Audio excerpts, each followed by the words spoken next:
Olá pessoal, aqui de novo continuando a nossa conversa de consultório. No vídeo anterior eu fiz um questionamento sobre almas de seres, de pessoas que foram abortadas, para onde vão, o que acontece com elas. É um assunto complexo, comprido. Eu sei um tanto, mas sei que sei pouco ainda sobre o assunto. Mas vou estar passando para vocês aquilo que eu sei. E esse pouco me deixa preocupado, de verdade. Nós falamos sobre aborto. Nós temos milhares de pessoas falando sobre isso aí. Porém, pouca gente tem falado sobre a alma, né? Porque o corpo todo mundo fala, mas e a alma? O espírito, né?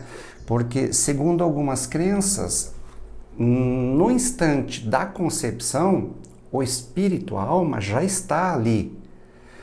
Segundo algumas crenças também, essa alma já está sendo preparada há algum tempo para vir. O pai, a mãe já estão sendo preparados também para trazer essa alma para esse mundo.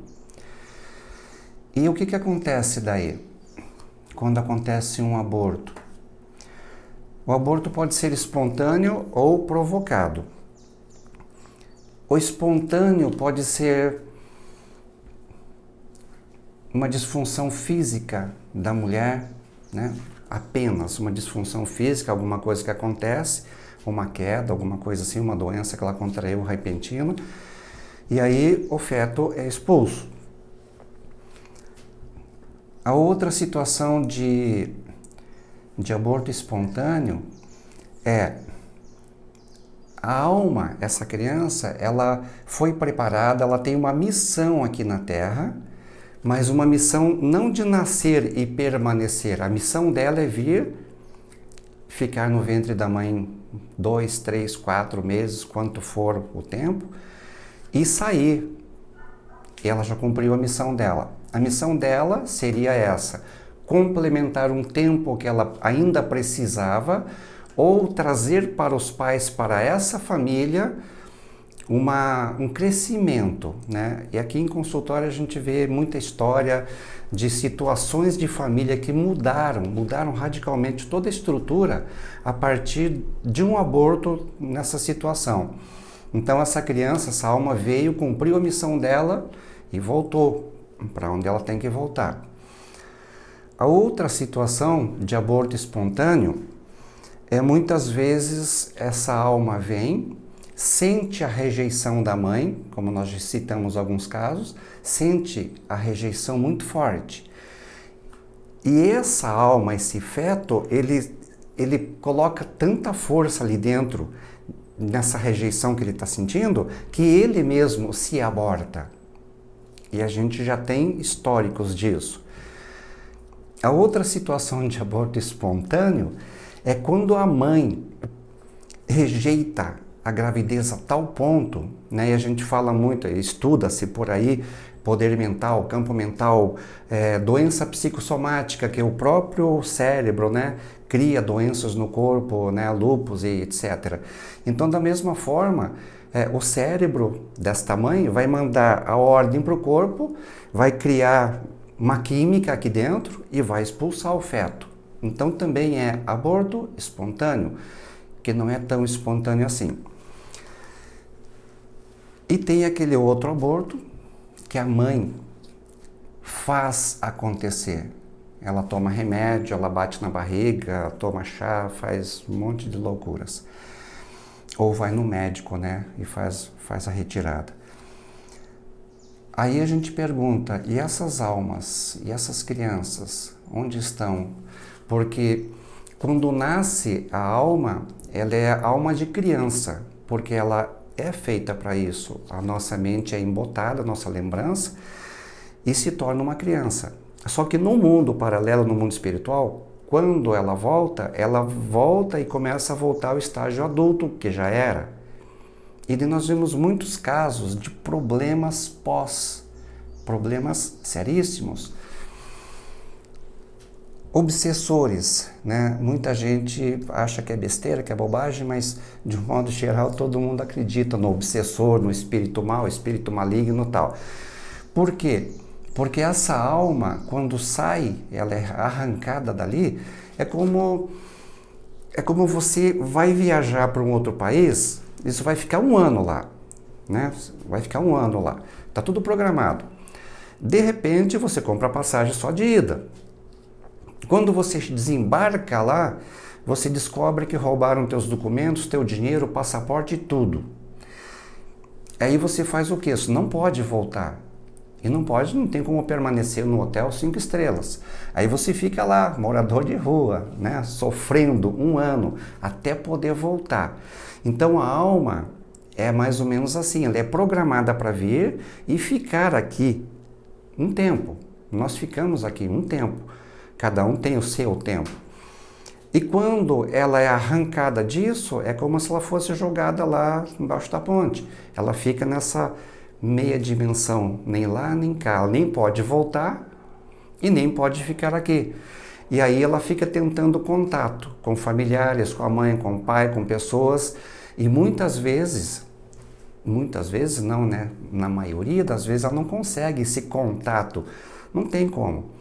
E ela vai criando dentro dela uma raiva, uma ira, um ódio pela situação e pelas pessoas envolvidas diretamente no ato. E aí ela se torna um obsessor. Aí ela começa a perturbar a família, perturbar as pessoas, perturbar muito a mãe. Eu tenho visto aqui relatos, muitos, de acontecidos. A mãe vem até aqui porque depois que fez o aborto, a vida dela virou um caos, né? Com o tempo, o relacionamento ficou complexo, ela não consegue relacionamento afetivo mais com ninguém, a vida familiar dela, tenta engravidar de novo, não consegue, ou quando consegue, tem 1000 problemas com os filhos, e N problemas. E dos relatos é que se sente perseguida, sente culpa, sente raiva de si mesmo, sente que alguém está observando dia e noite, que alguém está fazendo algo de ruim. E muitas vezes é este filho não nascido. Muitas vezes. Então nós vemos casos assim. Essa questão de abortar um filho, de tirar um filho, é muito complexa, muito complicada. Quando o filho é abortado, ele fica nessa situação. Quando o aborto não acontece, que é incompleto, que a mãe tenta e não consegue, bate na barriga, enfia agulha, faz isso, aquilo, toma chá, remédio e não acontece. A criança nasce. Como que essa criança nasce? Com um mundo dentro dela de rejeição, de raiva, de ódio, de desprezo, de nojo. E ela cresce com isso tudo embutido no inconsciente. Aí eu pergunto, basicamente, como que essa criança, esse adolescente, esse adulto vai ser na sua vida? Quantos problemas ele vai ter e vai causar por causa disso? Outro detalhe pior ainda, é quando essa criança nasce e de tanto a mãe fazer porcaria, tentar, né? Essa criança nasce com sequelas, ou físicas, ou mentais, e é muito comum isso. É só a gente pesquisar, e a gente descobre que é grande o número de pessoas assim. Mas voltando ao assunto almas,